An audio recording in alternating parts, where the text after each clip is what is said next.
red string come from, and why is it constantly appearing everywhere? I keep throwing these things away.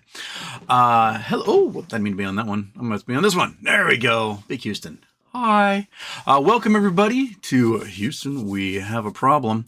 Episode 417.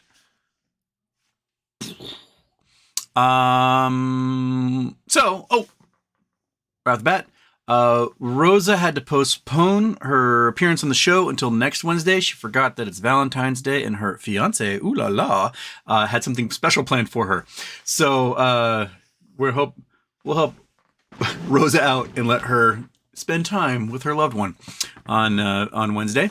So I guess we'll probably be devoted on Wednesday to whatever happens in this court hearing, if it's not postponed yet again.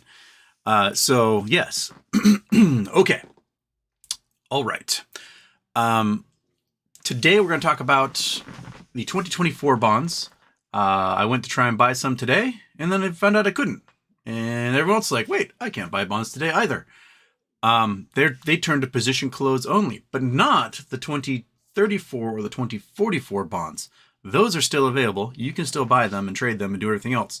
There is Afif Akrabawi produced a pretty decent thing here under one of Jake's posts about the 2024 bonds going to position close only.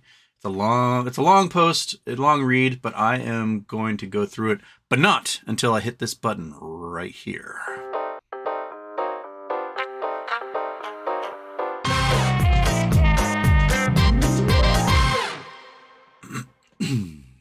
Okay, and I'm gonna hit the button again, so I'm not an idiot. There we go. Okay, so back to the screen. I finally figured out how to make Mozilla a dark background for you folks when I do nighttime shows. I don't blind you. Okay, so Jake to B says, why are only the 2024 BBYQ bonds PCO? Odd enough. It's on its own, but quite the timing leading up to this week's court hearing. Indeed. So Afif has some pretty decent DD throws in here of work that others had done, and including Malone. I'm just going to read it because it's so good. I feel as though I can't do it justice without just reading through the entire thing. So welcome to Houston Storytime. I'm reading you a book by Afif Akwabari. Good observation, Jake. Please allow me to hijack your post and offer some DD. Freeman Capital Management, that's Jake Freeman, the little short asshole who shorted and got like $125 million off his profit at like 19 years old with his dad's money, were the owners of the 2024 bond notes. This was openly discussed by Jake Freeman himself in a letter he wrote to the board. Here's the letter. Exhibit consists of Freeman Capital proposed blah, blah, blah, blah, blah, blah, blah, blah. They have the bonds, or a lot of them. When we discovered the make-whole call provisions exercised by the company on April 12th, Kevin Malone's reporting, one thing stood out is that they only applied to the 2034 and the 2044 notes, leaving the 2024 notes untouched. So Kevin Malone on Twitter was like, what the hell is going on? All these bonds are being turned into make-whole. I don't know what's happening. And now we're seen to be kind of perhaps figuring it out. Now imagine the company hasn't died off and instead engages in a complex merger and acquisition transaction after a long Chapter 11 restructuring process. Imagine also that this process involved delisting the old stock, resulting in defaulted or lost shares and debt obligations. Well, then if at some future point former shareholders receive a return in value based on the proportion of their invested stakes, the same advantage wouldn't extend to bondholders. They'll have no compensation. And because the company handed the bondholders an option on several occasions to convert the debt to shares, any concern about fairness to bondholders is immediately disregarded. Because remember, December 2022, they were trying to get through a debt for equity agreement. And then JP Morgan was like, no! So the UCCs might be shit out of luck. We'll find out. Some comments on the bond exchange deal brokered by Lazard in late 2022. Although the public exchange was meant to commence on October 18th and expire November 15th, it was extended again and again and again, ultimately terminated on January 5th. But after each dreadful extension, there were supposedly hard efforts to renegotiate the offerings. What's weird is that when we reviewed the amendments they made, it looked very little like I can't read. Looked like very little was actually changed by the BBBY management to make the offering more persuasive. But despite the failure on surface level, we do see interesting developments occur in two private offerings. Private offering number one involves a single existing holder contributing to 3.5 million debt to equity conversion. So one person was like, let's do it. So they converted 3.5 million in debt into shares, and they're like, we're cool. Private offering number two engages several institutional holders, leading to a much more substantial debt to equity conversion. So a larger version. So despite the unfavorable outlook publicly, these behind-the-scenes actions revealed some progress with significant institutional participation, only concerning the 2034 and 2044 bonds.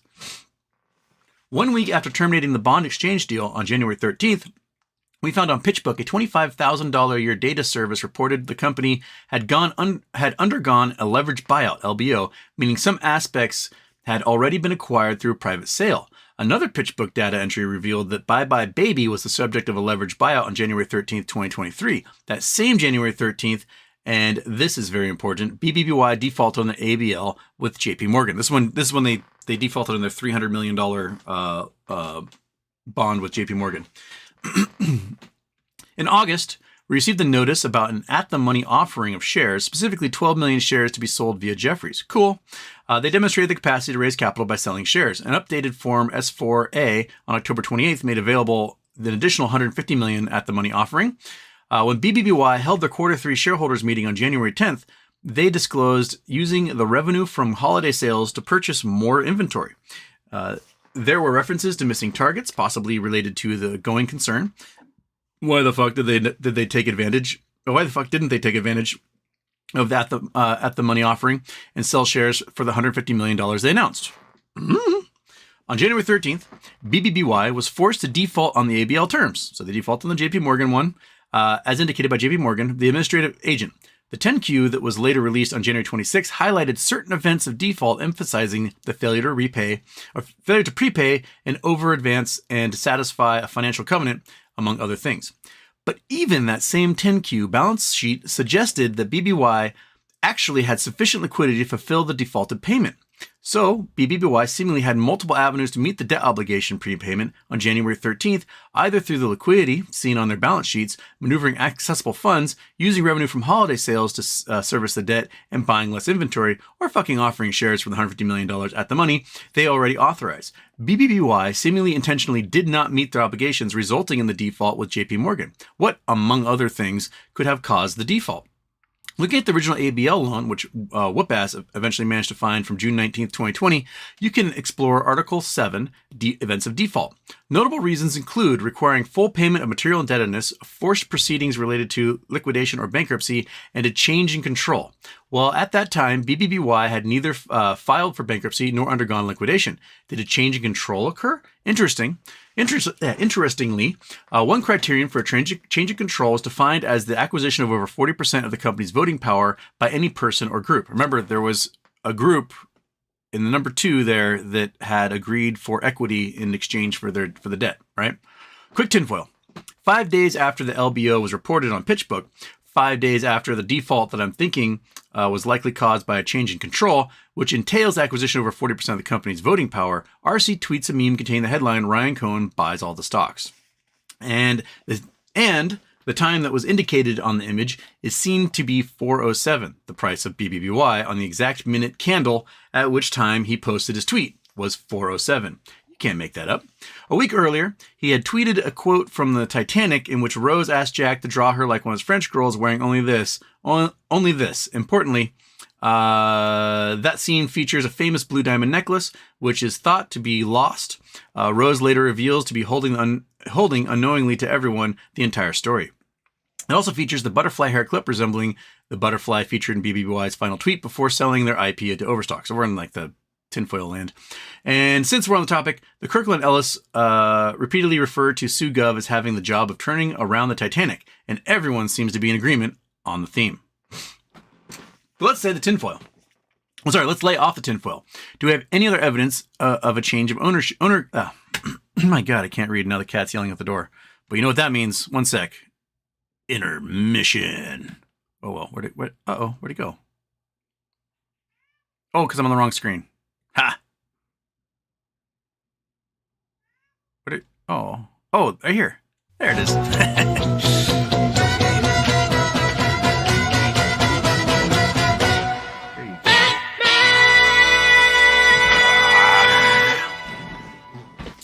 Chupa Batman's on the other screen, not on the one with... Okay, turn off Chupa Batman. There you go.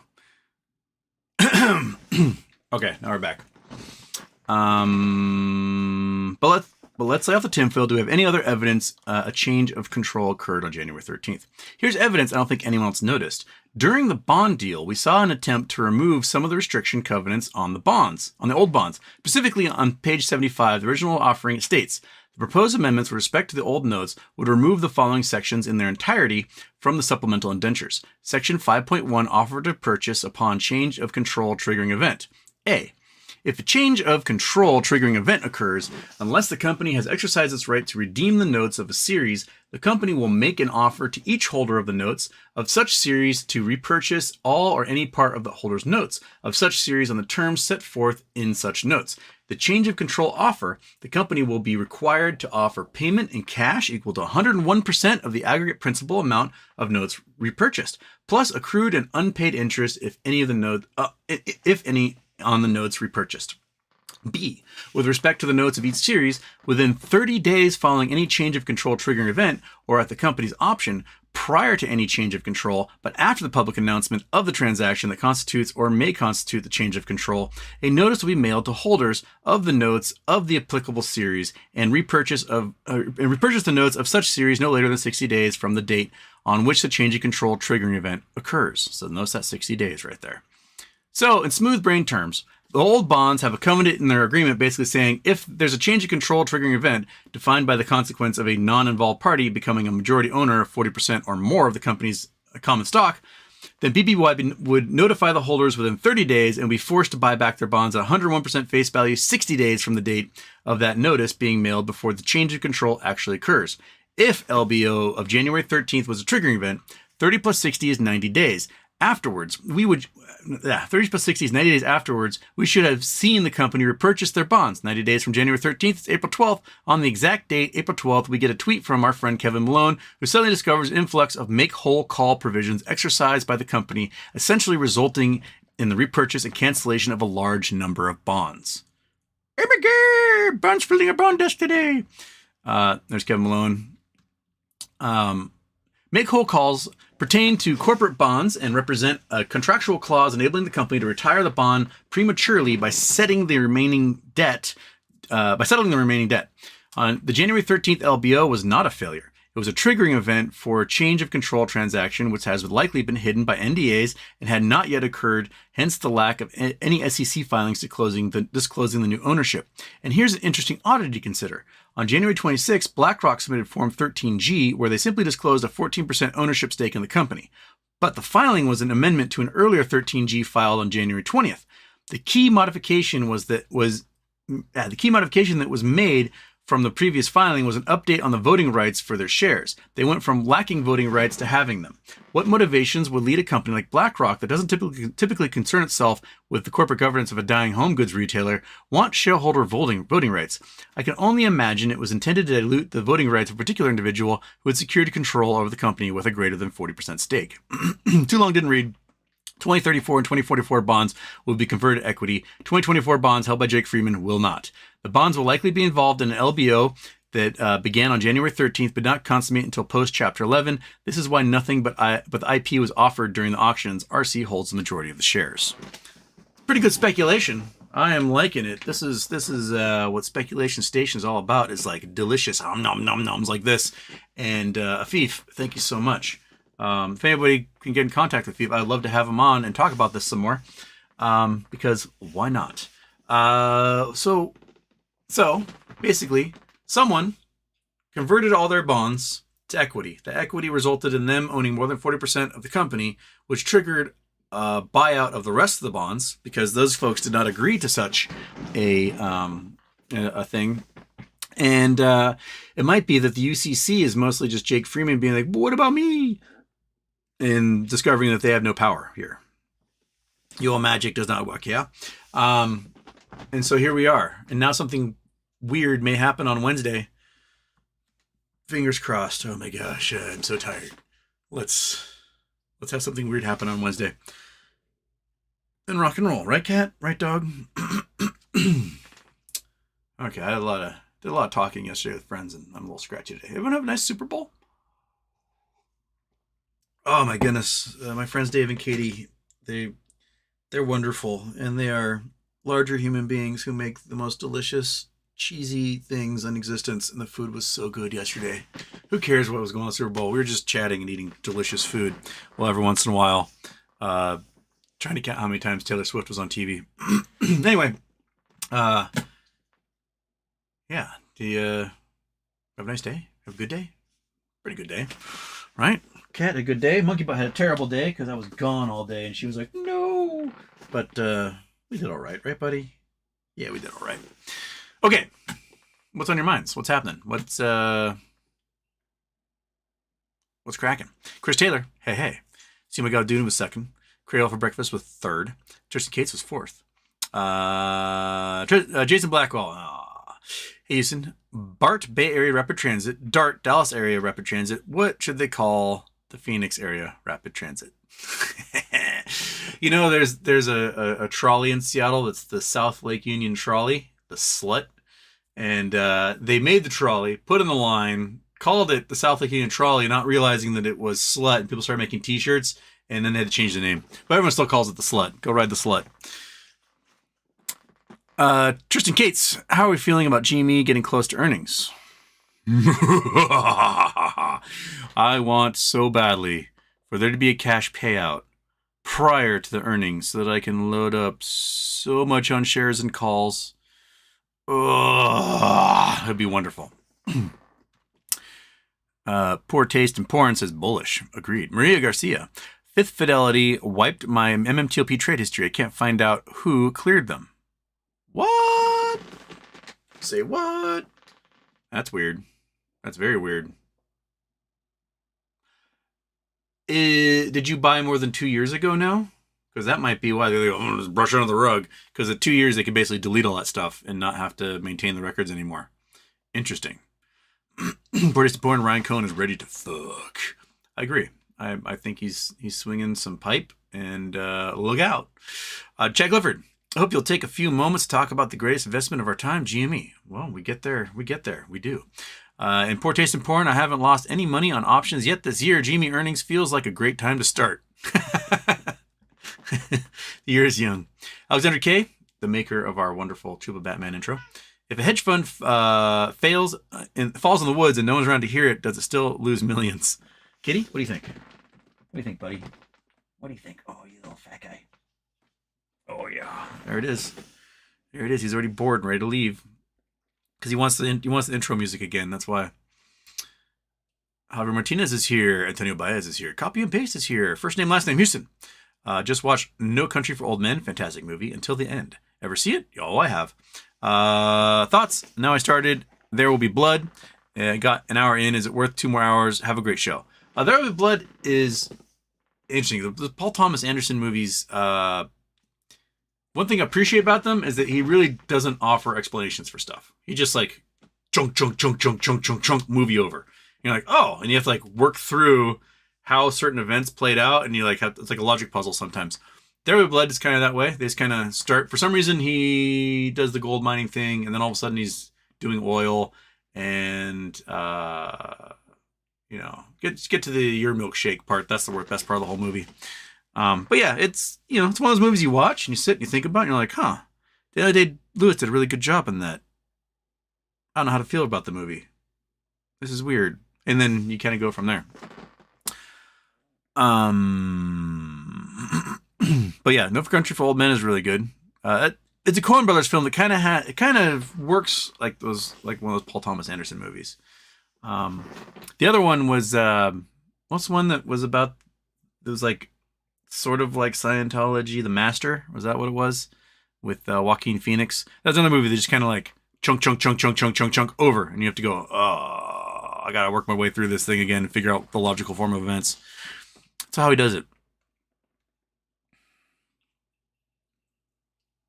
Joshua, I have $100,000 worth. I noticed a jump in price but didn't realize. Good for you, because I think you might get made whole here soon. And my guess is you bought for pennies on the dollar. So good for you. I really wanted to get some today, and I couldn't. And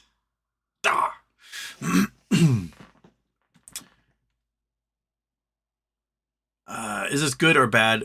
Is this bad or good long term? I think it's good short term and even better long term is what I think.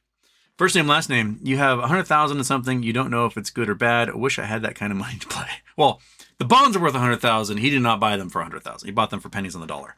So if they get paid out, woohoo! Crazy days. If he doesn't get paid out, then he's lost whatever it is. Ludicrous speed. What if Ryan Cohen is honeypotting GameStop? He's got board permission to invest the same stock as he does with his own money, and if he can't afford all of it, he could ask ICANN to buy some. Exactly. I think he's got something like a honeypot set up. That's going to guarantee. My guess is going to guarantee returns that will allow for a not so insignificant dividend, like maybe $1 a year, a quarter, something like that would be enough to piss off the shorts. Because, like, you notice how much Facebook jumped doing 50 cents a quarter, and they're a giant $100 billion company, and they're offering 50 cents a quarter on their stock, and it shot up like 25% to hundreds and hundreds of dollars. If GameStop offers something, even offers half that, and they're a puny little company, the shorts are screwed. People are like, "Oh my God, I'm getting dividends off this now. Oh, this is a tangible stock. This is the gritty." I think that might even be enough. And that's $300 million a year off 1.2 billion in just IEP stock, something high yield dividend. You're making at least $300 million a year off of that. So that would guarantee your profit. Even if you have bad years, you can still have a dividend to hand out to your investors. On top of that, we know that Q4 makes or breaks retail, and I think Q4 is going to be huge sales. It'll make for a profitable year across the board for GME this time around. It did last year, so let's see it. Let's see it.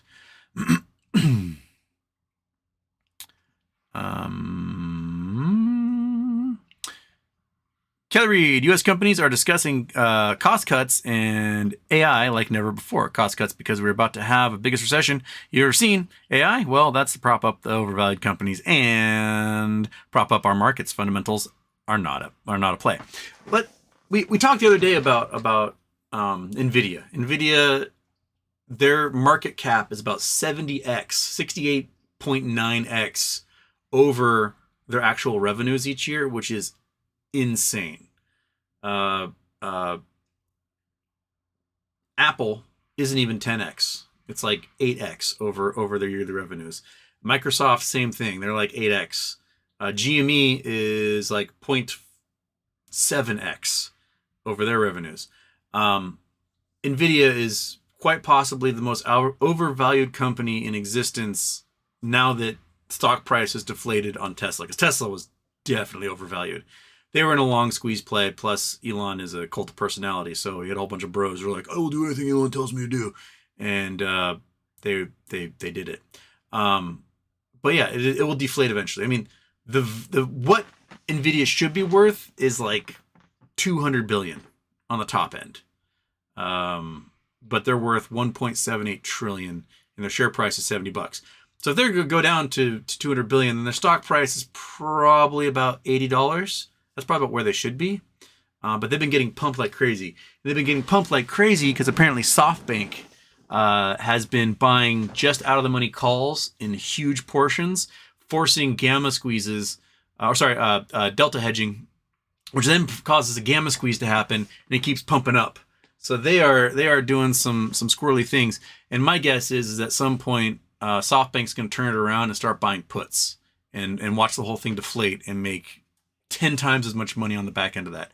Because if let's look at the options chain real quick for okay, I gotta go here. No, this one here. Let's do Nvidia options chain. Okay. Oh, I gotta turn off the Mozilla, turn on the Chrome. Here we go. All right. So current price, $722.48. Insane. So it should go down about 600 and what, $40, somewhere around there. Now the price on these, you know, these are calls. We want puts. Let's go down to the puts. Put. Jeez, my knees. Okay. Puts. So 1 cent, 1 cent, 1 cent, 1 cent. Let's see where the cheapest or the most expensive 1 cent is. I want to look further out. Let's look at June. At the June leaps. April, May. I guess July, June 21st leaps. Let's look at those. Okay. Let's go back down to puts. Are there any puts? Or just okay? Here you're filling out. All right, we're going past puts. Okay, still 1 cent on. There's $5 strike price. There's 6,000 $5 strike price in Nvidia. It's not going there. My guess is between 80 and 100 is probably pretty likely. There's a couple thousand in there. You can still buy these for a penny though. So why would you buy like $25 for a penny and get this for a penny? Heck, there's someone doing bids of less than a penny on the 110s. Penny. 0, 3 cents. Okay. Let's go to 100. Let's say you have $10,000 and you buy 10,000 of these suckers, right? At $100. So if the stock price drops $622, that means you're making $62,200 off of every single one of those things. And you have 10,000 of them. Congratulations, you now have $600 and something million for your $10,000 investment, because this is probably greater than where the price should be. And if it drops below that, you're making just crazy amounts. crazy. Oh, sorry, no, I did my math wrong. If it drops to here, you're making like 150 off each one, so 150x. Okay, if it drops below that, you're basically 100xing it every dollar it drops below. So it drops to 80, you're doing $2,000 off each one. So that's okay, kitty cat. That's your $200 million. You'll be fine. Mara is right. Come up here. Come on. People want to see you. Come on. Don't just meow at me. Come on up. You know what? No, don't. Whatever. Come on, fatty. Come on. You just want to go out that bad? Here, turn around and you come right back. You're going to scratch at the door. You little bastard. But my guess is, because you get the puts higher up the food chain, you're looking at hundreds of dollars, $1,000 at 510. For some reason, it's cheaper at 520, and that stuff never makes sense to me. You get to just out of the money puts, and they're insanely expensive. You're spending $7,000 per put at the $720 range. But if you have just made a fortune off of your call options, like SoftBank has, you might be able to buy, thousands of these at some point. Where is the biggest glut of those? There's 3,000 at 550, 3,000 at 500, 3,000 at 450, 5,000 at 400, 8,000 at 370, 5,000 at 350, 5,000 at 330, 5,000 at 300, 4,000, almost 5,000 at 260, 6,000 at 250. There's some significant numbers in these. There's thousands, and there's probably a couple 100,000 in puts going all the way down to that $100 level. So hard. And when it does, it's going to drop the SPY, because so much of it, that's a huge stock that's weighted in the SPY right now. I'm kind of rambling. I don't really know where I'm going here, but keep your eye on SoftBank, and if they start buying crazy amounts of puts, then they're going to drive the entire thing into the ground. So, whoops, there you go. Guts for the long term. Are you bondholders holding shares? I don't see the need for them unless they were late to the game. I think a lot of them are probably holding both, and a lot of people who wanted to get shares couldn't, and then bought bonds instead, because why not? Joshua says to make even more money. I had 30,000 shares. There you go. Figure $100,000 bonds would give me cash. Bingo. Oh shoot, I forgot to call. I'm max headrooming. My thing says excellent connection. Weird. I might be you this time, Iggy, because I'm seeing excellent connection for the first time in weeks. So, weird. Allegro Grub, Houston. Happy birthday. I received my 1099 from Fidelity on Saturday and it's showing my BBYQ shares at a loss. Does this mean anything if we get new equity or cash? I think it's weird because E-Trade specifically says no, it is not a loss. They don't even mention it. Same thing I think with Schwab and a couple others. Fidelity screwed up the MMTLP last year. They're screwing this one up. I think that their accountants need to go and get somebody better. I'm filing an extension. I'm just going to file an extension and worry about it all in October. Because I don't want to deal with it. So, yeah. Full tilt banana, 6 minutes to go. Houston's putting pants on at this moment.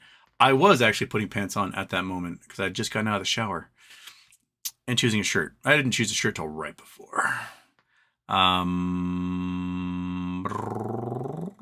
Greg2124. All right. First Greg2124 in the chat. Oh, I missed a superish chat from first name, last name. Nina Pinta Santa Maria, I'll do you in the butt while you're drinking sangria, nachos, and lemon heads on my dad's boat. You won't go down because my dick can float. We sail around the world, go port to port. Every time I come, I produce a quart. Interesting. Frame that, and put it on the wall. KYP's here. Dog Mom's here. Snurtlert's here. Houston, when is this crazy market going to crash and reset? I would have thought a year ago, but for some reason it just keeps going. I mean, the vultures are circling these German banks who are heavily leveraged in American commercial real estate because it appears the German banks are actually writing down their bonds while American banks are not. So the German banks, I guess, are going to be the canaries in the coal mine on this one. That's weird, though. It's weird. I'm not your friend. Aloha from Wahoo. Welcome. Bex, Houston, happy birthday. Which is more exciting this week, GME or No Labs? Well, GME doesn't have the earnings this week. Does No Labs earnings this week? I think they might be. No Labs earnings are going to be, we don't have any money. Or we're spending money because we are making a product to hopefully get FDA approval. So they're going to have earnings like, we lost money because they're in the process of spending a bunch of money. They don't have a product yet. But if they get FDA approval, they've got products and they're going to make a fortune. Who knows if they're going to talk about that? I haven't heard from Ron yet. My guess is I won't hear from Ron until after earnings. But I want to bring him on the show, have him chat at us, and get an update from last year. GME's earnings aren't until March sometime, so we got like a month, maybe 5 weeks, somewhere around there. Julius Miami, are we rich yet? I mean, in friendship, yes. Snort Wasabi. Suljo Kozzenjik. How do you use any beer? Oh, hey, do you use any beer products, or are you just one of God's favorites? I shave once every couple of weeks. That's what I do. I don't use any products. If my beard gets longer than this, it starts getting way too itchy, and I gotta shave it off. People are like, use beard gel or whatever, and I have to use enough products to keep myself from being like a zit monster, so I just don't want to use anymore. Antonio Baez is here. Yogi 2012. How do we get GP on the BOD? Well, board of directors. How do we get GP back in the board of directors? I don't know. It seems to me that he has enough votes that if there was a proxy fight, the rest of the shareholders would probably jump behind him. So that seems to be a way to do it. Maybe we can get George on here someday. I wonder if Gardner can reach out and we can get George on. I'd be interested to talk to him, especially about honeypotting. Talk about the honeypot idea with George. That'd be something. Leo B, not Low B, because we got a Low B and a Leo B. This one's Leo B. Houston, What are the chances you would take a THC gummy for episode 420? Not peer pressure, just curious. 0. I am a square. 100% square. Although the lady I'm going on a date with this week, she seems to really like psychedelics, so she might do it for you. Turkish, where's the money, Lebowski? Where is the money, Lebowski? KYP, how much are the bonds 2024 and where to buy Houston? Apparently IBKR is the place to buy them. I tried on Fidelity. They're not showing up. With the price on them, I don't know what the price is currently on them. Anyone have a current price on 2024 bonds? Because it's position close only, so I don't know. 2024 BBBY bond prices.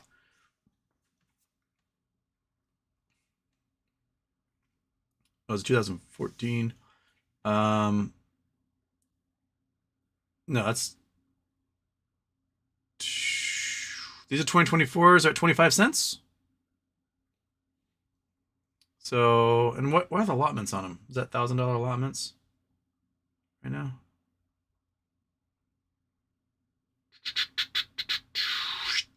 Looks like 25 cents. Looks like it crashed real hard with bankruptcy. So yeah, 25 cents. Had been as low as, what, 12? Now we're at, yeah, 25 cents or so. So it looks like 25 cents. I don't know what the allotment is. $100 allotment. So 25 cents per $100. That's what it is right now. So that's the par value, the issue price. So there you go. I would love to have gotten some. I could have gotten a lot.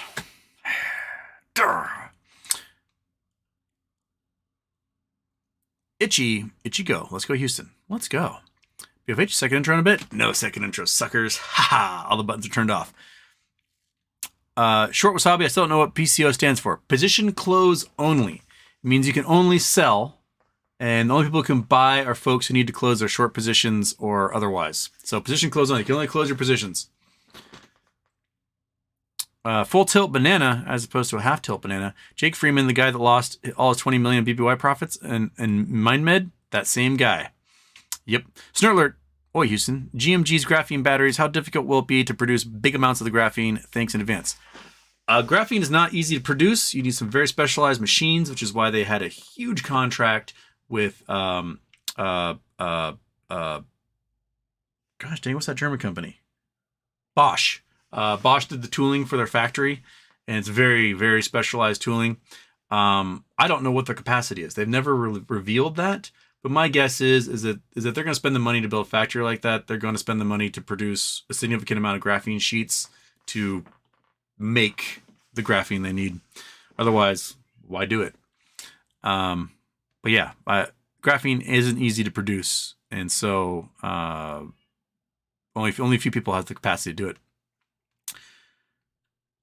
Casey Chapman, 34 bonds up over 200% after hours. Damn! Sure, I should have got 34 bonds. I was hoping for cash. Excuse me. Cash. Must inhale my water. Happens every couple months. Wasn't bad, though. Frozen State Productions, happy birthday, Houston. Why'd the chicken cross the playground to get to the other slide?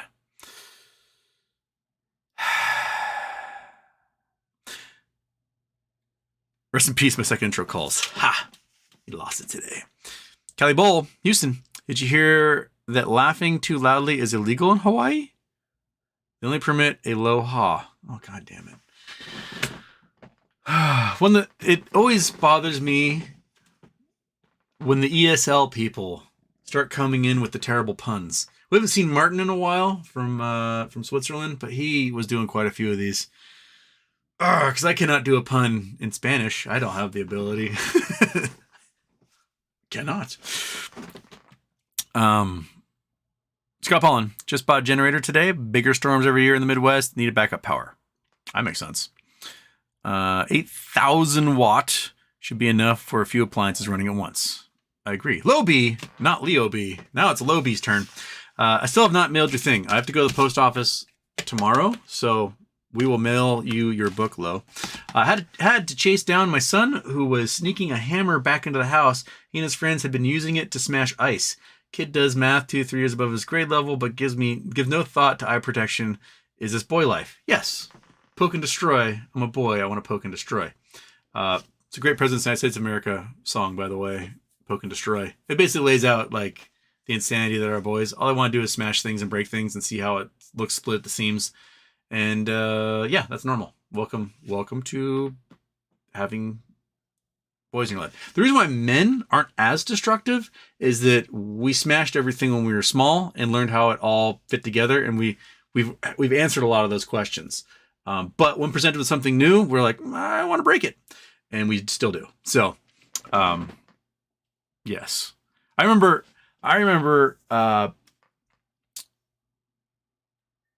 For a science class, my friends and I we had this rock. And we did something with this rock for a science class and like dropped it on things, whatever. And we decided like, hey, school's over. What are we going to do with this rock? And we're like, I have an idea. Let's drop it from really tall things until it breaks. And we dropped it from the top of buildings and cliffs and we like threw it out of moving cars onto the road. And we like did everything we could to like break this rock. And finally we determined that the rock was indestructible and we just painted a crack on it and then left it next to Frog Rock, which is a famous little monument here. And then we called it Crack Rock. So there's Crack Rock, Ladybug Rock, and Frog Rock, all now was my childhood bus stop. That's what we do. We just smash things, man. It's natural science.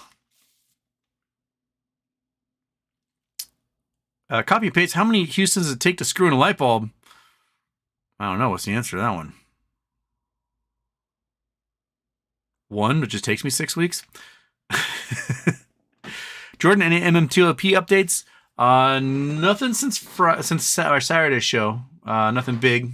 I was hoping to have Rosa on this Wednesday, but we'll have her on next Wednesday, which is okay because I think this Wednesday may be a show all about the court case, the bankruptcy hearing. So we may have to yak about that for a while. Olivia Dong, I just bought 34 bonds this morning through IBKR. Good for you. Dan Harris, congrats on 417. If you were to guess what is settled first, MMTLP or BBYQ, and why? Man, it is like neck and neck. It's like a horse race all of a sudden. 2 months ago, I would have said BBBY. Last week, I would have said MMTLP. This week, I'm saying BBBY. I think it's like, it's going to become photo finish at the end.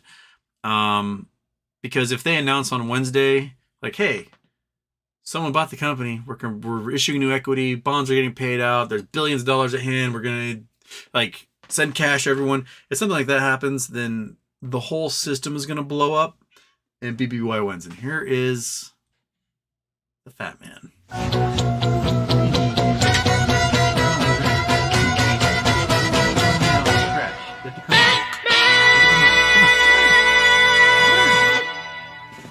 Get in here.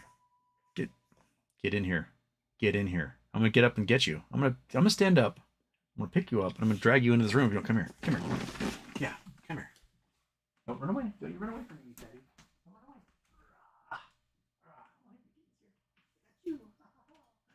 Yes, I'm a big kitten. I got the kitten now. Well, the fat man ran away, but guess who I have? The kitten, who is now free. She's been in a cage for 10 days because this little lady got her giblets out. Yes, you did. You got your giblets out, and now you get to be a little buddy and hang out because you were stuck in a cage. She's still wearing her I can't touch my giblet scar. I don't know, onesie. What is this thing? Oh, you're purring. You're such a little sweetie. You're such a sweet little kitty. She was so good in her little cage for 10 days. Yeah, you want to sit right there? Yeah, you haven't been able to like hang out and see people. So welcome, buddy. Look at the big fat puffy tail. It's got a wind mask on it, so you can do like live storm broadcasts and people can still hear you. All right. What was I talking about? What were we doing? Sis54. Why are Hadron Colliders getting bigger? CERN wants to build even bigger one. Last one turned on and it messed up the timeline. Rest in peace, Harambe. The bigger you get, the faster you can get their speeds going and the larger the collisions can be. So, there's the jump. So you want bigger and bigger. The United States was going to build the biggest one ever. I was in the process of building the biggest one ever. And Texas It's like 20-mile circumference down Texas. And then being stupid Americans were like, tax cuts for the rich. And we canceled the program. We could have been the leader on the globe for particle physics. And instead, we just spent a couple $1 billion to have a giant tube in the ground in the middle of nowhere, Texas. And they did nothing with it. If President Houston existed, President Houston would have them finish that project so that we could be the leaders in science again, because that's what we're supposed to do rather than be the leaders in unhoused people and starving children in first world nations. Anyway, science. We need to brain drain the world, bring them all in here, do our science. Lone Wolf. I've heard that it is final. Evergrande is officially bankrupt. All the bonds are worthless. International investors will get nothing. How will this affect the market? In terrible ways, especially for some very large institutional investors and banks. They're going to have to write off their debt. They won't, not for a very long time. Not until, like, they're hoping the waterfall means, okay, the Chinese domestic investors will get their money, and then maybe we'll get some chicken scratch out of it. You're not going to get anything. You're getting nothing, but they're not going to admit that until the last moment. They just really cannot admit it.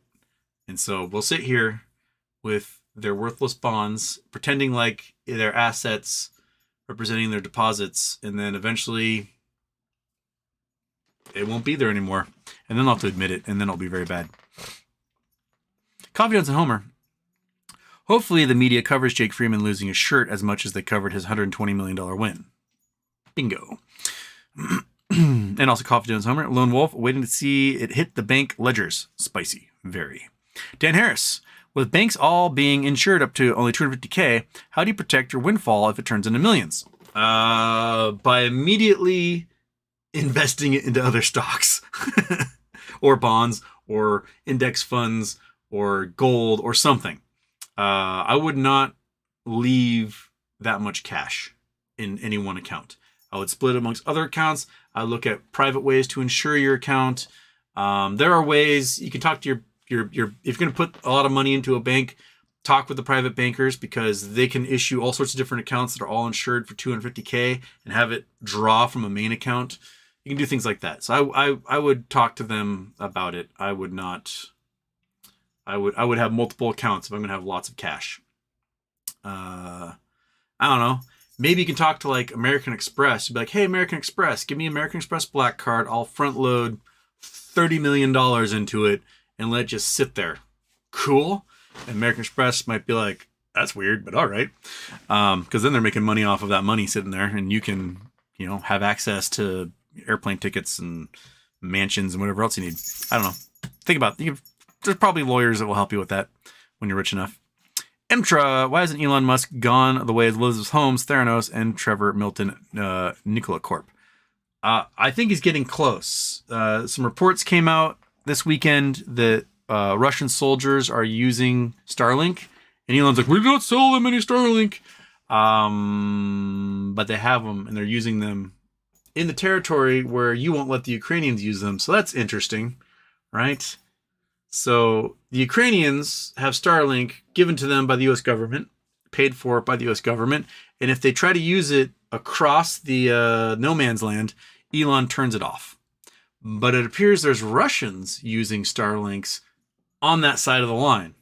How'd that happen if they were not sold or given Starlink devices? This seems to me to be something that should trigger an investigation by the DoD. And if SpaceX has been found to be supplying Starlinks to Russians, that is a line that cannot be crossed. And Elon should be stripped of his security clearance for his drug use to begin with, and for violating the Logan Act, talking with Putin, and for violating his contract with the U.S. government on Starlink and limiting its use when that's the government's job when you're the contractor. He should be stripped of his security clearance, and SpaceX should be nationalized.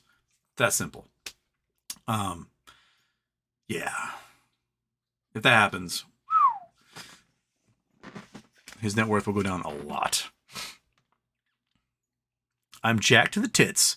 Take a look. Ticker BMR went from 2 to 34 today. BMR. What's BMR?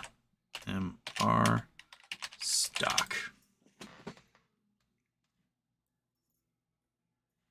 And it went back down again. So it went from $6.07 a market open, so it must have been $2 yesterday, up to $34. Second peak at 28, and then dropped to $9 at close, and is sitting around $12 now. Weird. Beamer Imaging Limited. Why is Beamer Imaging Limited stock up 555% today? Well, this is Investor Play, so it's probably going to be an article made of half-truths, but let's see what they say. Eat shit. BMR stock is rising higher on Monday after announcing collaboration with Nvidia. They're working with Nvidia doing video adoption. That's why.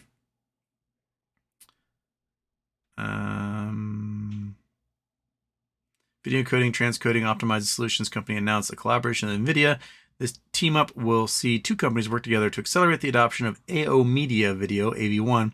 It's an emerging video format set to replace the current one, which was established before smartphones and high-speed internet. So it looks like they're going to have one hell of a, probably compression coding to help reduce the amount of internet that's being used, which would be fantastic for Houston, who's got shitty internet. Yeah. For investors, BMR stock, 148,000 shares, rocketed a whole bunch. So there you go. All right, that's the news. That's the news you can use. Oh, Fred Trump 2.1. That's too many intros. Put them all on at once someday and just have it be just a chorus. All right. Okay. All right. Okay.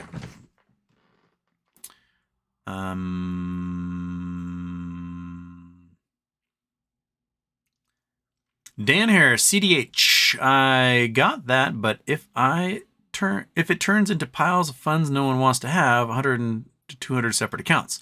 Exactly. So that's why you talk to your private banker, because at that point you're rich. You're like, hey, private banker, suck my D and bring me a coffee and do whatever I say. And they go, yes, I'm a private banker. Tell them like, hey, I got a lot of money. I don't want to be affected by any bank problems. I want to make sure every single solitary account is insured. Figure out how to do it, and they will tell you how to do it.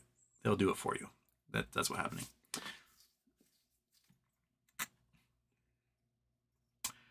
Rose Productions, can you talk about the micro black holes caused by smashing particles into each other at CERN? Is this a way to investigate wormholes? The micro black holes appear to evaporate really quickly, if I remember correctly. That's micro black holes, CERN. Oh, now Fat Cat wants in again. We just did your intro, so you may as well come in here again. Come on, Fatso. Come on. Yeah. Are you jealous of the kittens in here, huh? Climbing around, doing kitten things. Sitting in the closet.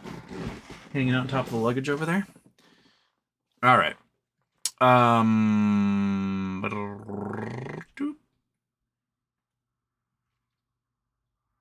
mean, they haven't generated a black hole yet. It's theoretically possible. That's what they say. So they haven't done it yet. I would not want to generate one, personally. Seems like a terrible way to end the world. I mean, theoretically, the Earth could get hit with a micro black hole and it would pass basically right through us and gather a little bit of material on its way before it gets sent on its way. But a static one created in the CERN laboratory, I don't know, it might just eat and eat and eat and eat and eat, and then eventually everything's just gone. There's no way to contain it. You might be able to contain it inside a magnetic field, maybe, and then like move it elsewhere. But I would not want the responsibility of generating a micro black hole. So they haven't done it yet. People have been talking about it recently, but I wouldn't want that responsibility. Cran Green, give us some memberships. Itchy Ichigo got one. Mr. Lasuna, Thak Blanos, Mike, and Judgmental Teddy. So Mike is a lurker and Judgmental Teddy's a lurker. So the lurkers are being revealed. Thank you, Cran Green, for doing that. Frozen State Productions called Fidelity 3 different times to transfer my MMTLP shares. Got 3 different answers. Then I saw that at least one brokerage is now offering to take shares back from AST into the brokerages. Yeah. Who was it that was offering to take them back? It was one of the smaller brokerages. Was it TradeStation? Someone was like asking, hey, we'll transfer them back from AST for free. So there's definitely shit happening. I mean, the FIF, the Financial Industry Foundation, or whatever it says, trade group made up of like 100 plus brokers, basically put out a press release this week that was like, hey, brokerages, if you get letters from FINRA and SEC, come talk to us and our lawyers, and we're going to have a conversation about this because the MMTLP thing is very scary. That's basically what their press release was. So I think, like I said, it is like neck and neck with BBBY and MMTLP as to who's going to kick this thing off.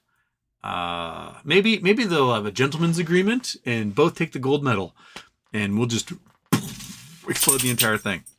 That'd be pretty funny. Blow it all up all at once. Laza, which broker is selling puts like that? I'm just getting into options and want to play some leaps, but the higher price stocks cost too much per option. Oh, they cost a fortune. They're so expensive when they're up at their price, especially with the crazy volatility, like the huge price action someone like Nvidia has had. The less volatility there is, the more the price of the options start to settle out because the likelihood of big spikes or dips diminish. So, oh, you're purring. You're so loud in your purr. Yeah. So it evens out. Like back when I was playing options on GME, when we had volatility in 21, 22, you'd buy an option that was like $50 out of the money and it would still cost $100 or $200, right? And today, if you want to buy something that's $50 out of the money, it's probably going to cost you a penny because the volatility's gone. It's no longer doing like $300, $40, $300, $100, $300. It's not doing that anymore. And that volatility makes it very risky for the options writers. And so part of the Greeks is like, what's the volatility? What's the implied volatility? How much can it spike and drop in this between when you purchase this thing and when it expires? So yeah, when there's lots of volatility, it gets very expensive. Houston, we have a connection problem. Was it? I'm so far. It says my video streaming now is no longer excellence. No, but Dan Harris, I'm expecting oh dang it! I just reset. Where am I going? Dan Harris, I'm expecting a huge windfall on both these tickers. I'm trying to plan ahead. Fidelity currently, but will be changing to equity trust to be able to go to other investments like gold, property, etc. Why not? Why not? Why not form your own family fund? Why not, become a titan of industry, right, Monkey? I know what you're staring at. You know what you're staring at? I know what you're staring at. Nuggy stare. We're down to 1 nuggy and 2 broken bits. So 1 nuggy today, 2 broken bits on Wednesday. Yeah? Come on, monkey butt. There you go. She got her nuggies. Dear SG America, Teddy Mo asks, do you still listen to radio? I do, but mostly when I listen to radio, it's NPR. Like commuting to work and stuff. If I listen to music, it's usually on like my SD card or streaming, like on road trips and stuff. But sometimes there's might be something in the story on NPR I've already heard before, so I'll turn to like the classic rock station or KXP and listen to some like weird music I never heard before. But yeah, I listen to radio here and there.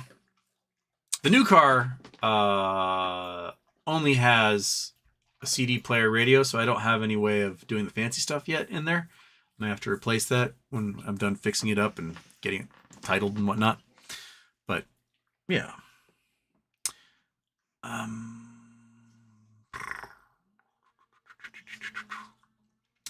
Cobb does a homer. SoftBank traders are slick. They are, but they did lose $17 billion with their Tiger fund last year in 2022. So Sometimes they're slick. Sometimes they have the largest losses of any single hedge fund in history. I am Jack the Tits. It's called a reverse market crash. Look it up, my friend. Reverse market crash.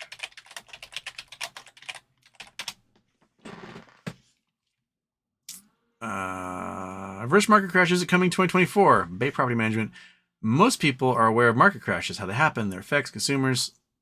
Okay, this is Bay Property Management. Let's learn about reverse market crash. Most people are aware of market crashes, how they happen, and their effects on the consumers. However, reverse market crashes aren't as commonly discussed, although they are important to understand. In the video below, we go over what causes a reverse market crash. I don't want to watch a video. Just tell me. What is a reverse market crash? Suppose you invest a small amount of money into an asset, hoping it will grow over time. In just a few months, your investment grows 10 times. To your surprise, it keeps growing, and in another few months, it grows by 1,000 times. In just 6 months, your investment has grown 1 billion times. This happened with the German stock market from July 23 to January 1924. If you invested 1,000 marks in July, you would have 1 trillion marks in just a year. However, you'd have no reason to celebrate. It meant nothing. $1 US equaled only 4 German marks. Oh, because massive inflation was happening. However, by November 23, $1 US was worth 1 trillion marks. So the dollar stayed the same. The marks were desperate trying to keep up with it and on their thing. Okay, this is what a reverse market crash looks like. The market surges while the economic system collapses. But what causes a reverse market crash? Read along as review the main causes, whether investor charged someone's below that. What causes a reverse market crash? A market crash refers to a sudden and rapid decline in the overall value of financial markets. The decline typically occurs over a short period, leading to a significant drop in asset prices. However, reverse market crashes are the opposite. They happen when the market experiences an abrupt and substantial increase in value. Reverse market crashes often result in increased wealth gap where the rich get richer and the poor become relatively poorer. In other words, the sudden surge typically benefited those already invested in the market, leaving others behind. Reverse market crashes are quite rare, but they happen for 2 reasons: inflation and debt mismanagement. While they don't happen very often, they've happened enough times in some countries to make them legitimate concerns in the U.S. Examples: post-World War I Germany, hyperinflation; Zimbabwe, hyperinflation; Argentina, hyperinflation. Okay, all right. The United States has several issues when it comes to financial management after we're all $34 trillion in deep national debt and inflation remains higher than it should. However, there are a few reasons why a reverse market crash is unlikely in 2024. For instance, both inflation and interest rates have been much higher in the past and we've managed to recover. It's important to note that the GDP, gross domestic product, has been fairly consistent over the last 50 years and the U.S. holds the reserve currency status for the entire world. Keeping these stats in mind, it's highly unlikely that we'll see a reverse market crash where inflation rises significantly while stock market simultaneously surges. I agree with that. We are the reserve currency, and we've experienced actually less inflation than the rest of the world.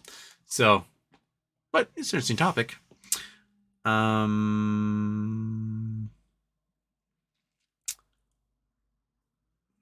Dearest Jamaica said, psychedelics are dope. Open your mind. For your mind, the rest will follow. Be colorblind. Don't be so shallow. And there it is.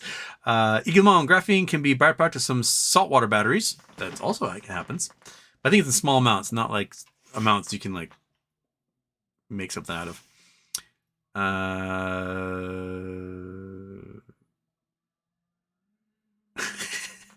People talking about smashing things. M. Davidstein is very, very hip on smashing things. Dan Kuhnke. Houston, a long-time lurker, has been watching since episode 1. Love your show and always look forward to the next. Keep being you. Thank you. Stay away from crack rocks. Or you can visit Crack Rock here on Bainbridge Island. If I knew the answer, I wouldn't be asking. How many Houston change light bulb? Let's say 1. It just takes like 6 weeks for me to get around to it. Silver Spocks, have you decked out AJ's summary surrounding the bonds? I haven't seen AJ's. I did Afif's. Dude. What I should do is I should just tape your little jingly things together, and then when you scratch them and it spins it around your neck, it doesn't make all the jingly noises. Yeah? That work? That's what I might do. Just tape them together. And if everyone wants to see your rabies vaccine, they'll have to untape it.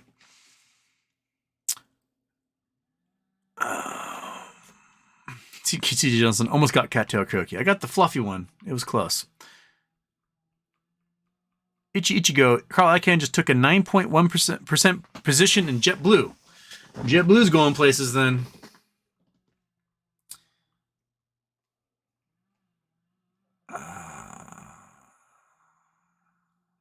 Confidence of Homer, nothing going on Josh's show yet.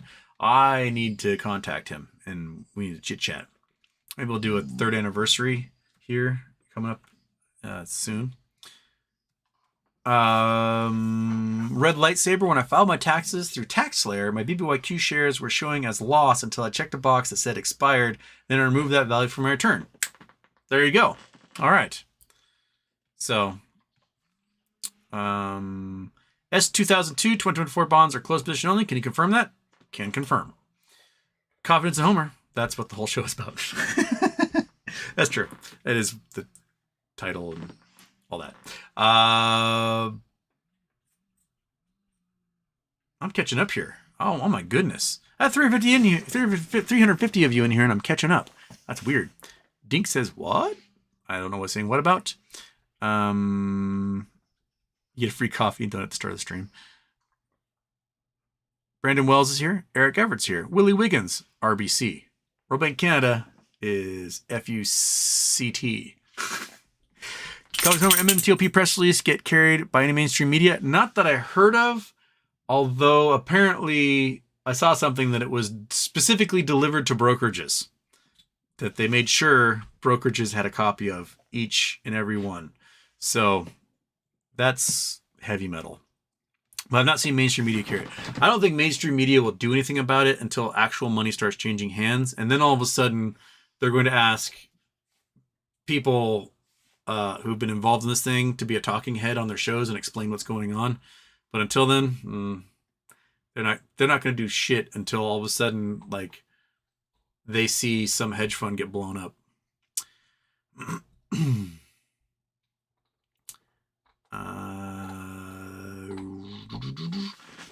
DRS, that counts to NPR's dope. Confidence of Homer get MMTLP topic on Wait, Don't Tell Me. I would love that. If I were ever to have a successful TV show, like my geology show gets on network TV, I would not care about any other accolades, viewership, anything. I would just want to be one of the famous people they bring on the second half of the show to answer topics about, like, do they do the guess which story in the news is real? I want to do that. I want to be on that. I want to have, like, Josh Gondelman tell me a ridiculous story and guess if it is real or not. Copy and paste. John Rambo released an MMTLP video yet today. John Rambo? I don't know who John Rambo is, other than, like, the John Rambo from First Blood. But is there somebody named John Rambo who does videos also? Show it. Jack the Tits reverse market crash explains why the market is going crazy up and we still see SPY 600 plus and we can't explain it and it will continue to go up. This will make the memes go crazy. Quite possibly. Josh Peptel Tennessee made it. Shark Attack. What's up with Charles Gascan? He hates GME. People now attacking MMTLP. Oh yeah, Charles Gasperino, Gasbag himself. He had an opinion piece in the New York Post that was basically like, look at these idiots thinking MMTLP is shenanigans, and it's basically 1,000 words. Shall we read it? Shall we read it and make fun of it? NY Post Gasperino MMTLP.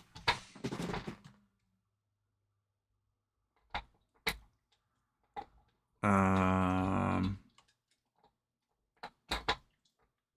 right, that's not New York Post. That's not New York Post. Where is it? Where is it? The news? Like, what post over there?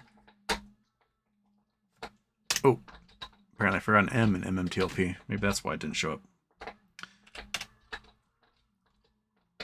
Oh, here we go. Ralph Norman down massive rabbit hole. This is the one. Now, granted, Ralph Norman he's MAGA and he's got some, but he is throwing some weight around when it comes to this thing. Okay. Here we go. So Ralph Norman down massive rabbit hole after his latest meme stock conspiracy. All right. Go out of the way, private notice. This is from Charles Gasperino, right here. Gasperino came out on what, Saturday? Ralph Norman is a bit off, and it's got a link to some other article. Don't take my word for it. Do as I did and interview some GOP staffers who work with the Republican Congressman of South Carolina, and they will walk you through some of his greatest hits. Among them, he urged former Trump staff Mark Meadows in a text to institute something known as martial law so the former president could stay in office after being defeated by Joe Biden in 2020.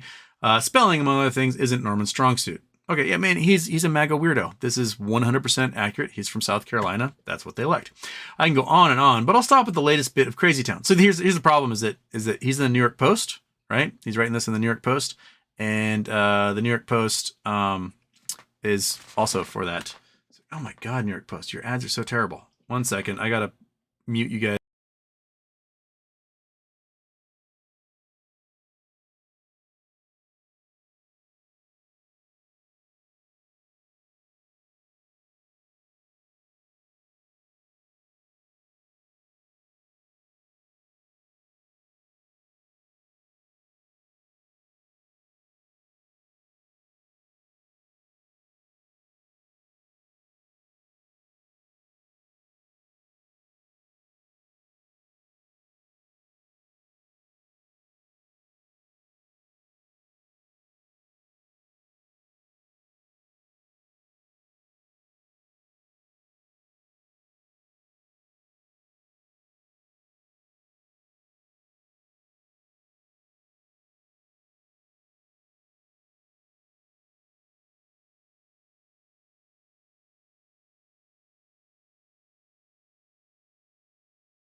Okay, sorry, my mother was calling me, asking me questions.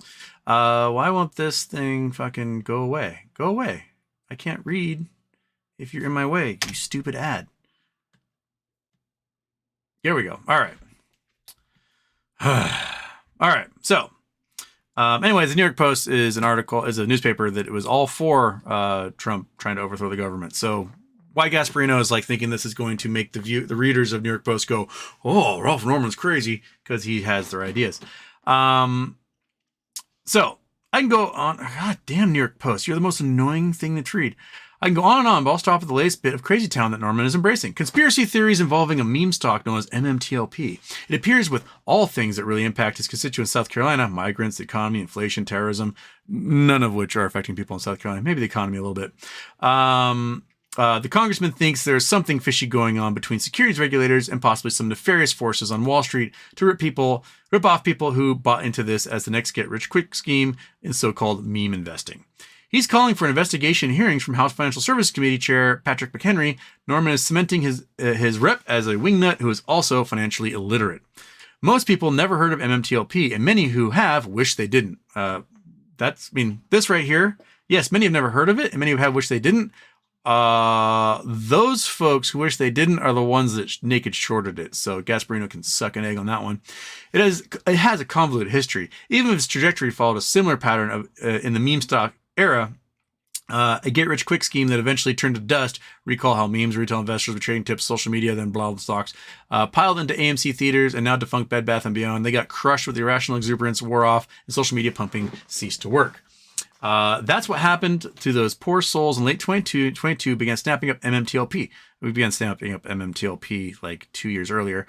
A preferred stock issued after a public company known as Torchlight Energy Resources did a reverse merger with something called Metamaterials. A company called Metamaterials.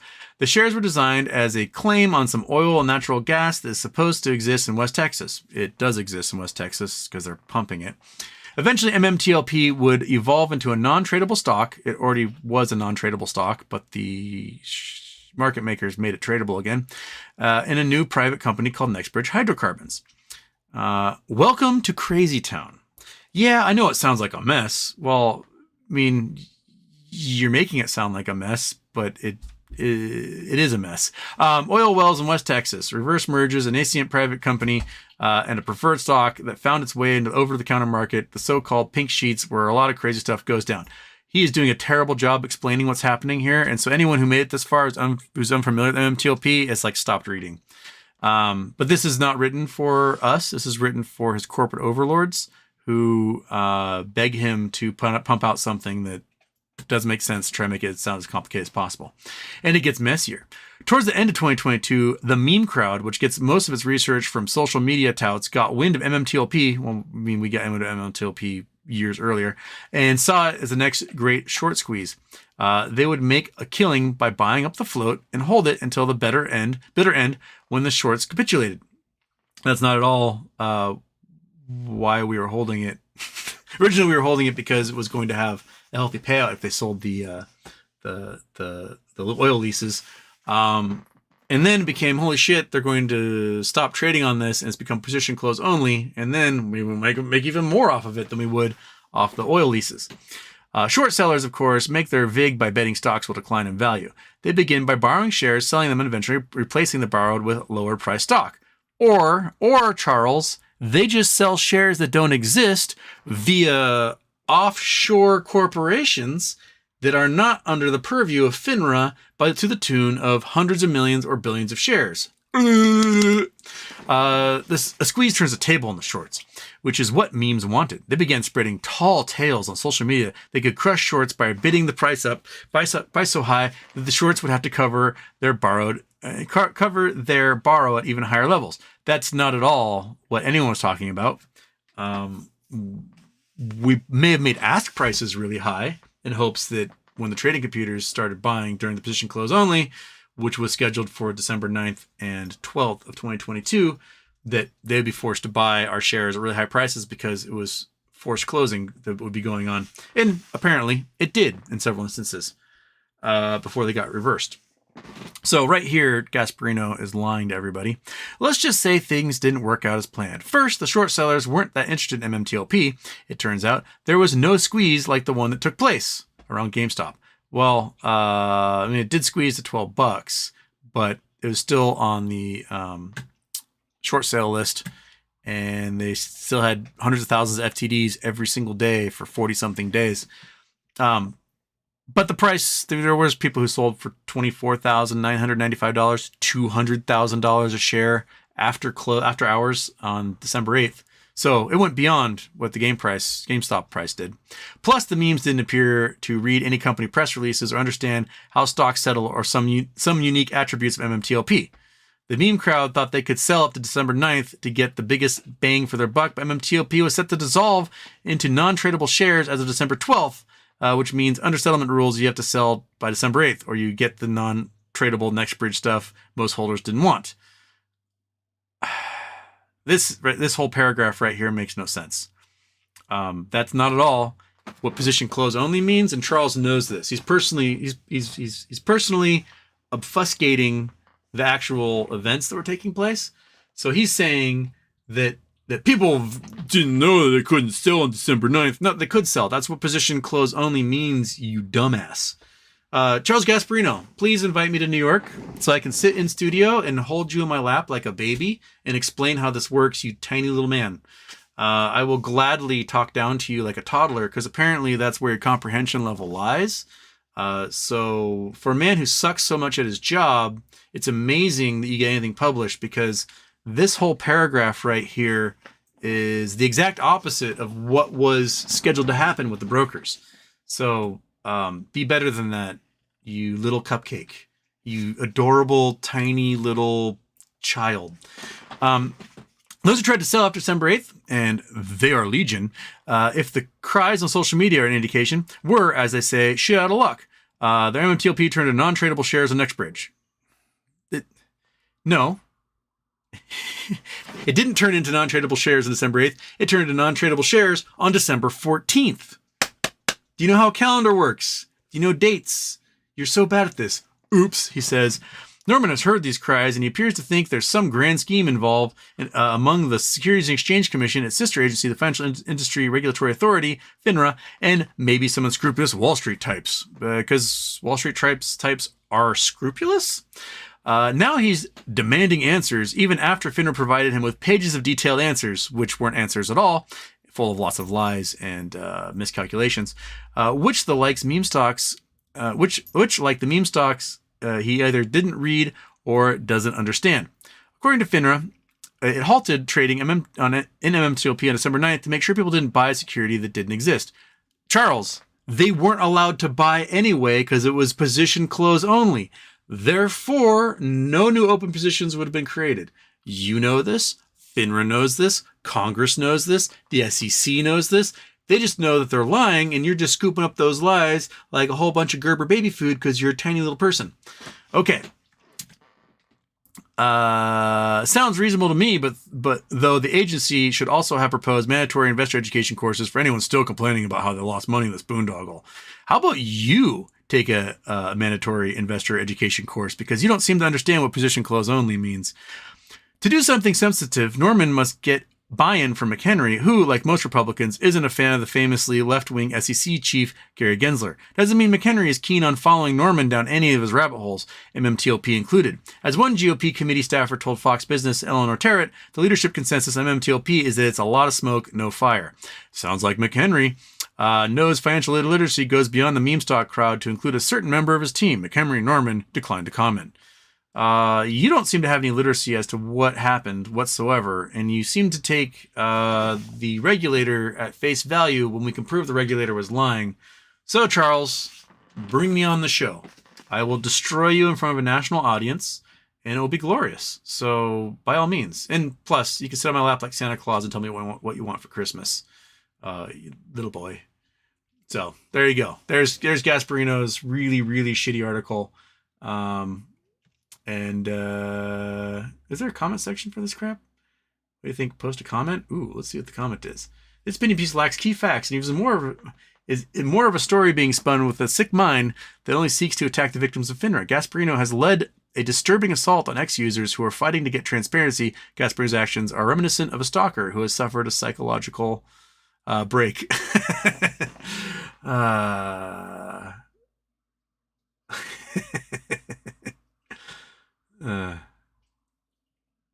So looks like I have to read through these comments later. That looks glorious, and maybe participate. Yeah, so there's Gas Can, Charles Gasbag's really shitty article, which doesn't make any sense, either time-wise or for any of the events of how they occurred, or what the entire point of the investment was. So anyway, he sucks. Punch a Tree. Tell me the best case scenario for next hydrocarbon money and lowest money. I'm not entirely sure what solution will become forth. I personally think the most ideal solution is a negotiation for 2 more days of trading for the 164 million shares before it went private, with forced closures by the brokerages of those with short positions. And I would say perhaps a penalty for any broker of that doesn't finish closing their positions. That seems to me to be the way to go. You know, if the stock price is at 20 grand a share and the 2 days are up and they haven't closed all their shares yet, then they get fined 40 grand a share or something. Make it so it's painful. I don't think something like that will be the case, but I think that would be the best solution. I think it's likely perhaps a financial penalty is negotiated at X hundreds of dollars a share for how many shares in existence. Then that goes to the company. The company then offers a special dividend for stockholders, which then causes the shorts to have to pay a fortune in PILs. That one also seems plausible to me. It also could be a forced settlement from the government saying we will pay this much per share. Anyone who wants it can take it until we have closed these positions, and that's it. So that one's also very possible. But I think 2 days of trading with forced closure of short positions is the best option on the table, period. Because we're to know the price will go to tens or hundreds of thousands of dollars a share and be glorious. But I think that's the least likely one at this point. Bill Coyne, assume GME gets dividend. What do you estimate GME stock price to go to? They announced something like a 25 cent per quarter dividend. $50. would be probably fair market price. So, yeah, because at $1 a year, that puts it at a 2% return. That seems pretty reasonable to me. So, yeah, right, Monkey, right? And there's potential for growth there. So, yeah, $50. That puts it about $200 pre-split dividend. Yeah, that seems good, right, Monkey? You're staring at me again. If you're going to get a nuggie, but you're not going to get a nuggie today. No nuggie. Get up here. Come on. Get up. Nope. Get up there. There you go. Go up there. Do your thing. You can stare at me that way. That's what you get for not eating your breakfast. You get stuck in this room now, and your breakfast is downstairs, and you just stared at it and didn't eat it.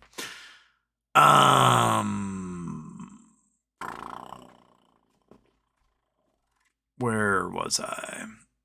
Oh yeah, Shark Attacks pointing me towards Gasperino's terrible article. Charles Gasperino, seriously, dude, you suck so hard. Anyway, copy and paste. My BBBY 2034 bonds just rocketed 200% after hours, and the ask is no longer visible in IBKR. 2024 bonds were switched to position close only, as widely observed. I think things are going to happen this week, and I am vibrating with excitement. I think Wednesday's show may have a lot to talk about, and I'm so excited. Corporate Walnut, can you elaborate like I'm 5, the No Labs device? The No Labs device is a non-invasive glucose monitor. I can talk about some of the things. I am under NDA for some of the tech, but I can kind of talk about the basics of it. The basics of it is a device that you put against your skin, and in the future it might be like a watch or something like that, like one of those Fitbit things. What it does is it sends radio waves into your body, and then at the resonant frequency of glucose, and then it bounces off those glucose molecules and sends back to a receiver, and it can tell you basically the parts per million in your blood that is glucose. So you can do glucose monitoring without having to have like something embedded in your body, like the GlucoWise, whatever that thing is, or to have to prick your finger and use test strips, which, you know, people have to do several times a day. Millions of people with diabetes have to do several times a day if they don't have the one permanently embedded in their body. And it can give you up-to-date glucose monitoring 24 hours a day. Connect to your smartphone via Bluetooth and let you know, hey man, time to eat a cookie or time to take an insulin injection, which will save so much hospital time, lives, amputations, other outcomes from diabetes. And but the tech can be used in all sorts of things. You can tune the receiver to all sorts of different molecules, and you can get parts per million for anything. So like, let's say you got an alcohol blower for a driver, but you want to know if they've been smoking pot without having to do a blood test. Well, boop, you could see that what their THC levels are at that moment, right? You could point it at a rock face, and it could tell you the parts per million of gold or silver or platinum or lead, whatever you want. You could use it. Department of Defense could use it to monitor radioactive materials being used inside bunkers in Iran. Like, they can expand a lot from there, but they're focusing on the non-invasive glucose monitor because there's 30 million Americans who have diabetes, and those people need to check their blood sugar levels all day long. And with a nice subscription fee, every insurer will pay for people to have subscription to the service at $9,900 a month for the rest of their lives. And you're going to make $30-40 billion a year on just subscription fees alone. And all of a sudden you are a multi-$100 billion company. I mean, if Nvidia at $26 billion a year in revenue can be worth $1.78 trillion, what can a company guaranteed to make tens of billions of profit every year going to be after that? Especially if they can expand that tech into basically a tricorder device like on Star Trek to be used in anything. So that's their tech.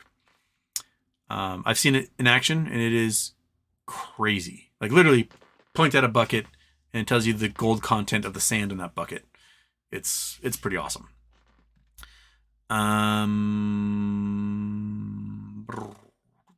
Confidence and Homer, how do you buy the BBY 2034 bonds in IKBR, Interactive Brokers? That seems to be who's offering them. And what was the cost? Well, it went up 200%, so it costs 200% more than it did before. Where's Houston's camera shot of Taylor Swift? Oh, I should have Taylor Swift going, oh, every time I do something. Copy and paste Taylor Swift as a dude. And copy Taylor Swift. You would melt into butter if Taylor Swift looked your way. Be honest. Okay. New Bent Entertainment's My Crew. What do you think about Toy RF? Lots of people are speculating that it is going to be the spin-off for Toys R Us. It's currently the Toys R Us IP holder in Australia. Where it goes from there is speculation. I have not really bothered to get into it, but that seems to be what the folks think. I am Jack to the tits. What Charles fails to mention is that this was never supposed to be traded. Two market makers got together and forged some documents to get it traded. Exactly. And Gasperino knows this. He's been told this 1,000 times. He's just paid to ignore it. And that's his entire MO. Gasperino is a fraud and a liar and sucks at his job. But he's paid to suck at his job. So I guess he's actually doing his job well. Punch a tree. If oil deal was $200, make fraud worth higher money. Yes. I think I know what you're talking about. Punch a tree there. Yes. So yeah, you should make it more painful than what the actual play would have been. That should be the entire point of regulating. You shouldn't make it.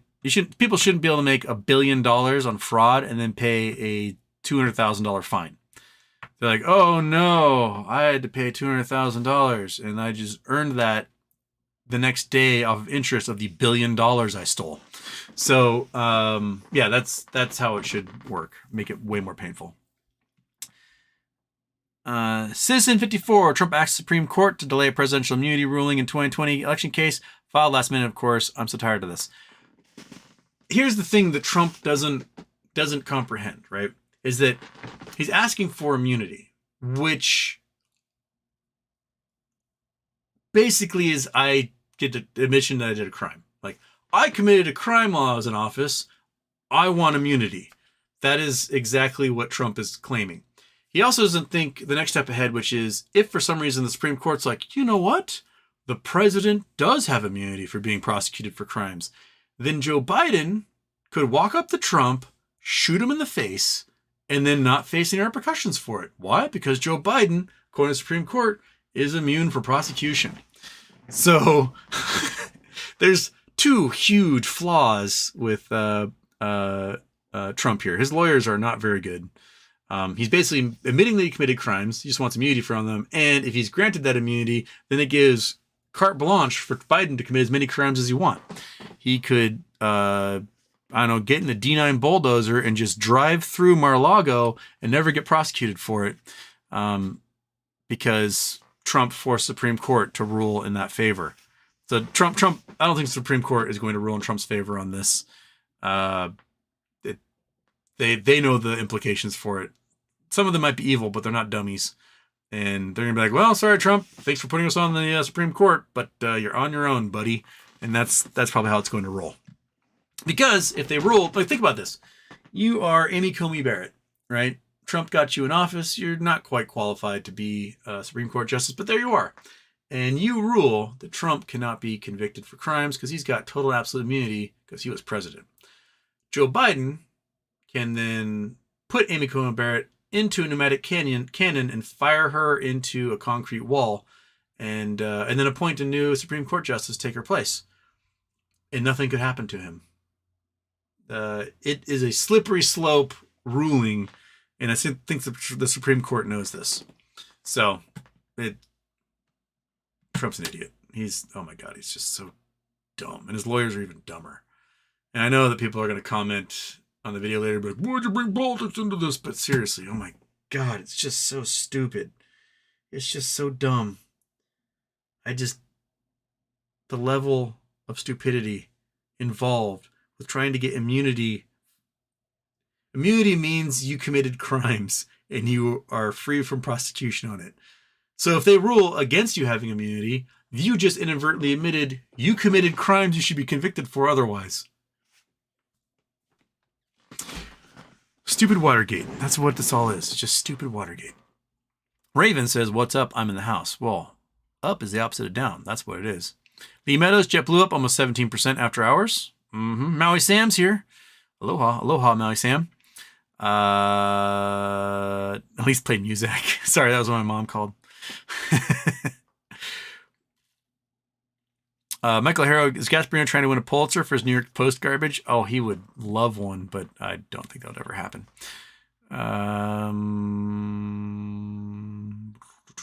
Daphne, also share if you can and subscribe if you haven't. Oh yeah, like, subscribe, share, hit the bell, comment, yell at me, whatever. A thing that some troll's been doing, and it's been really annoying on the subreddit, is they keep reporting comments, posts in my account as like self-harm. Like, so I get this thing from Reddit that's like, hey, we heard that you're looking to kill yourself. Reach out to some therapists if you need to talk to someone. And it's getting really frustrating. They've done it, I don't know, 100 times this weekend. And I wish that Reddit had a way to be like, hey, can I see who's reporting this? Because I want to ban them from the subreddit so this doesn't happen anymore. It's very frustrating. Donkey Donks. Lunar, February 14th, the Falcon 9X SpaceX launch rocker.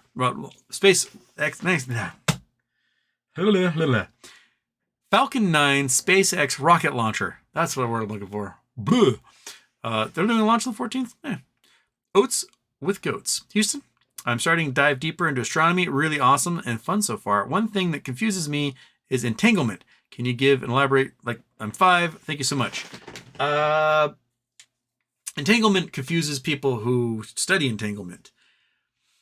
Basically, you can have 2 electrons that if you put them through the same field, quantum entangle each other. And you can take those electrons and separate them by theoretically an infinite distance. And so if you were to pass one of the electrons through a detector, a magnet, whatever, magnetic field, it behaves in one way and forces the other electron that's been its pair to behave the exact same way as if it too is passing through that detector. It's weird. And no one knows why it works. They just know that it does. And that is the best way I can describe quantum entanglement. There are all sorts of things theoretically we could use it for. Let's say you are an astronaut and your job is to fly to Alpha Centauri 4 light years away. It's going to take a long time, dozens of years for you to get there with the most theoretical advanced rocket things we have, cold fusion, whatever. But there can be no way to communicate with you because you'd be traveling an appreciable speed of light. So the radio waves will be trying to connect to you the entire time.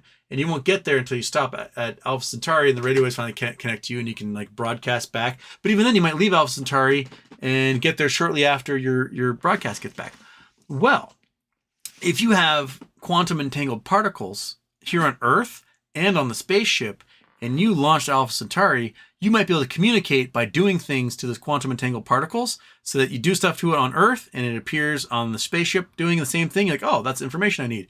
Or on the spaceship, you can like, oh, things are happening, whatever, blah, blah, blah. And it entangles on the Earth and does the exact same thing over here. And you can communicate back and forth seemingly faster than the speed of light at incredible distances. So no one knows why it works. They just know that it does. And there's cool applications for it, possibly in the future. And there you go. That's as close as I can get to explaining quantum entanglement because that's as close as anyone who's ever made it happen in the lab can explain it to you as well.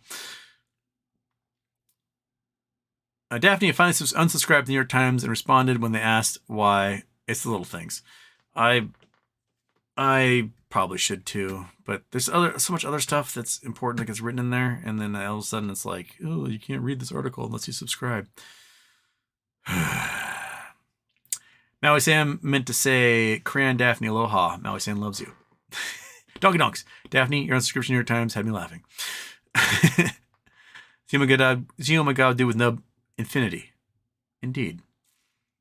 Imagine Gasp in a bonnet on your lap. That's what I'm picturing, is that I got Gasperino sitting here as, an oversized toddler. He's got a little bonnet on his head. I got him wrapped up in a tight blanket with a sucker, with a pacifier, and then I explained to him how things work, and he has to sit there and just do it because he's such a tiny little, such a little micro person that he's just gonna sit in my arms and be comforted.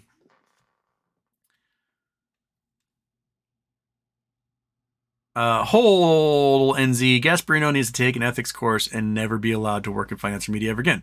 Yes.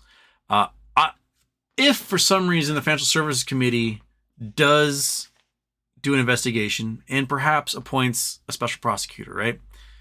Gasperino could get subpoenas for that. And he might have to show his financial records, communications he's had with people at FINRA, at hedge funds, he's putting himself out here as a target for a congressional investigation.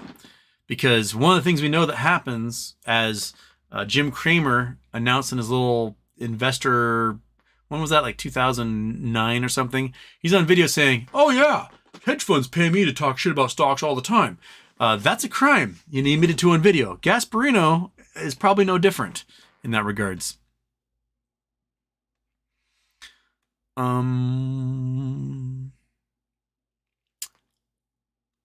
Lucas Speed, do you think Bitcoin will crash or keep going up?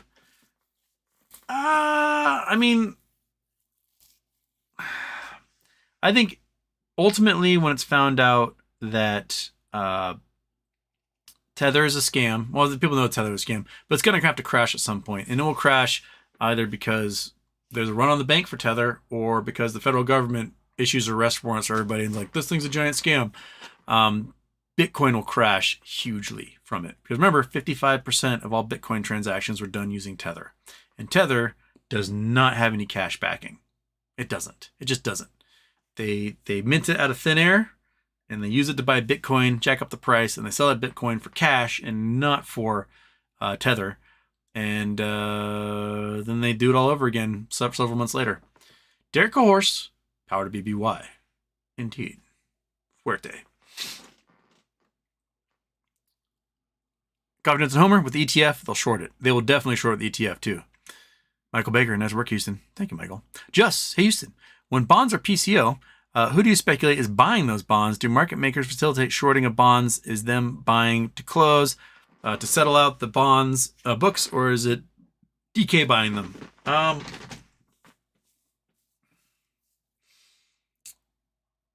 don't know, honestly, if that position closed only. Like, are they only allowing those who shorted the bonds? Because we know bonds get shorted like crazy. We've known about that for 15 years now. And illegally, they naked short bonds all the time. It might be for those who have short positions, they naked those bonds to buy them up, hopefully on pennies on the dollar, because if they pay out, the gentleman in the chat has got $100,000 of them he paid $700 for. So if they can buy them back for $1,400, right? Then they won't owe the payment in lieu of $100,000 on just those bonds alone. It might be that they close opening new positions because they got some sort of announcement that they can't tell the public yet. And it might have to do with payouts for the bonds or whatever. Could be a number of things on that. Willie Wiggins, Charles Asperon, always saying things he shouldn't say. Yes. And Adel Idiris is here. Michael Harrow, Houston, you need a Nuggy Stare intro. Alexander, a Nuggy Stare intro?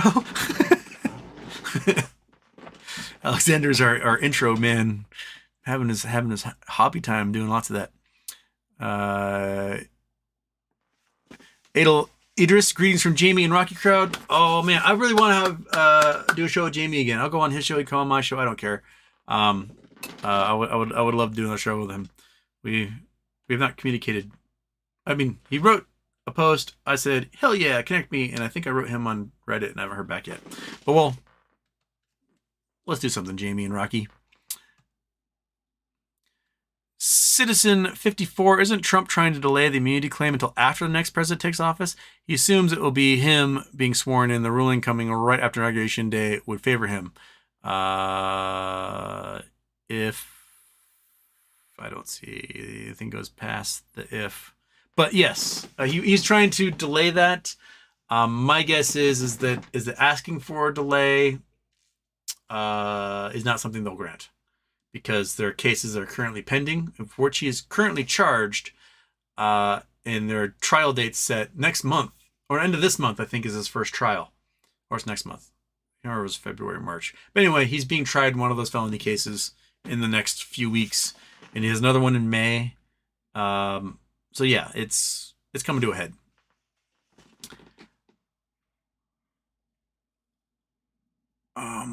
Yogi, is there some award for child authors that we could nominate Gasperino for? Caldecott Award winner, Charles Gasperino.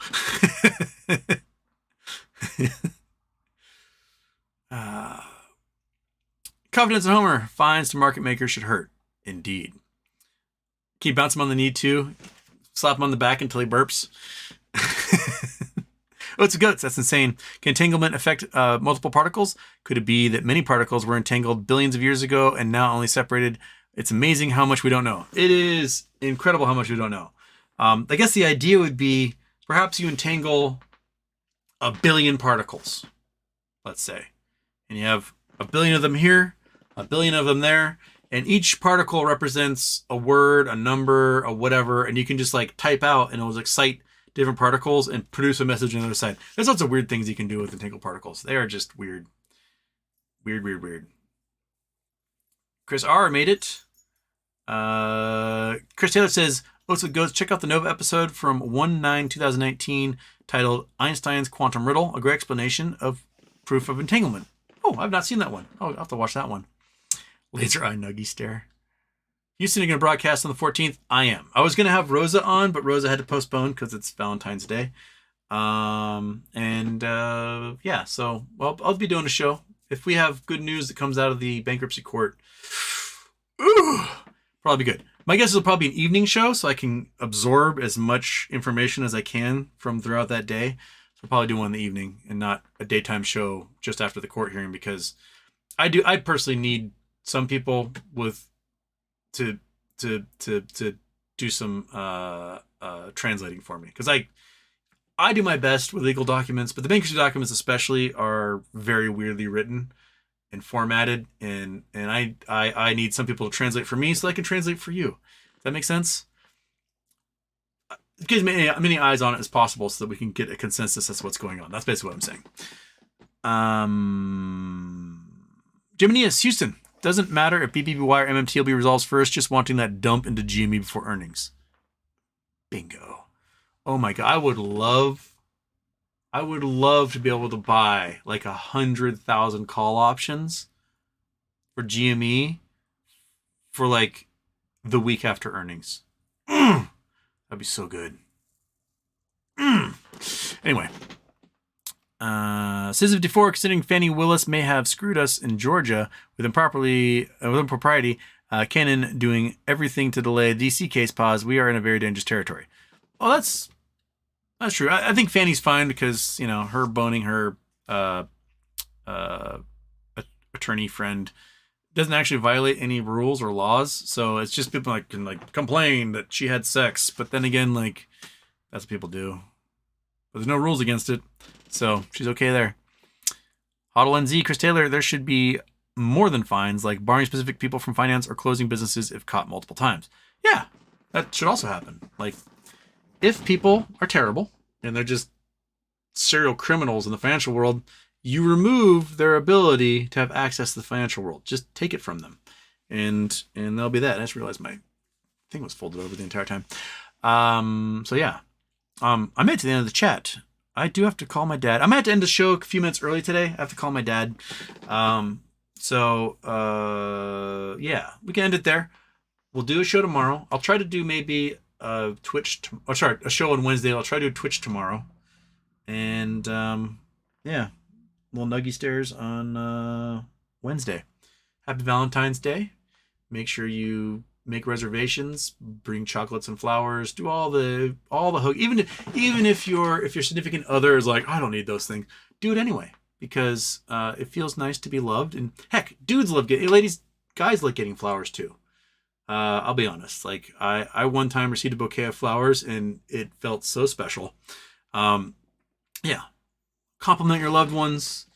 Have a nice day with them. Take them out for dinner, drinks, concert, make sweet, sweet love. Do whatever it is. Enjoy your Valentine's Day. I'll see you then, if not on Twitch tomorrow. And have a great night. Or day. Daytime still. So we can do... Let's do this one.